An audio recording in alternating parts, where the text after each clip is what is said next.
Nakapanayam naman po ng GMA News kagabi si Superintendent Oliver Tanseco, isa sa mga police assistant ni Robredo. Nilinaw niyang siya lang daw ang talagang papasok sa kondo at hindi si DILG Undersecretary Puno.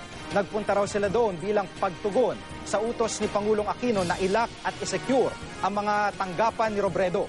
Tinawagan daw ng Pangulo si Puno habang nagpupulong sila sa bahay ni PNP Chief Nicanor Bartolome na kung tawagin ay White House, gabi ng araw ng pagbagsak ng eroplano ng kalihim.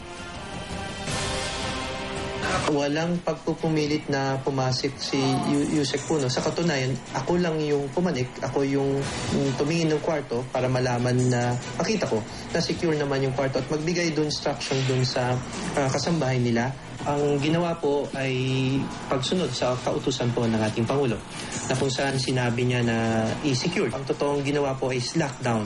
Ito po yung tamang term na pagsunod din po sa utos ng ating Pangulo. Ibig sabihin po sa mga sitwasyong ganito, kailangang masiguro na walang maidadagdag o mawawalang dokumento. Ito ay nautos dun sa mga pulis. Kaya nga po, merong QCPD, merong Southern Police District o SPD nung sumunod na araw ng linggo. Sa akin pong pagkakaalam, wala pong hinahanap na dokumento, walang nakuhang dokumento.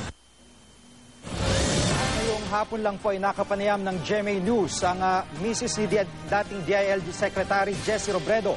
No comment muna daw si Attorney Lenny tungkol sa pagpunta ni DILG Undersecretary Rico Puno sa kanilang kondo sa Quezon City noong August 19, isang araw matapos bumagsak sa Masbate ang eroplanong sinakyan ng mister na si Jessie.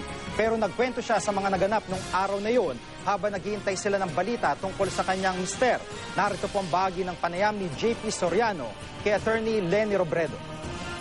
Yung help namin sa condo hold me up, telling me that there were people who wanted to get in the condo to get some papers. Ako naman, in-advise ko siya na huwag papapasukin. Hindi naman sa akin sinabi kung sino yung mga tao, hindi sa akin sinabi kung ano yung papers na hinahanap.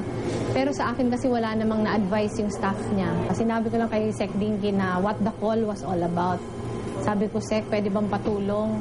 Tapos in-inform niya na lang ako na okay na, we handled it already, na-secure na yung papers, okay na ako doon.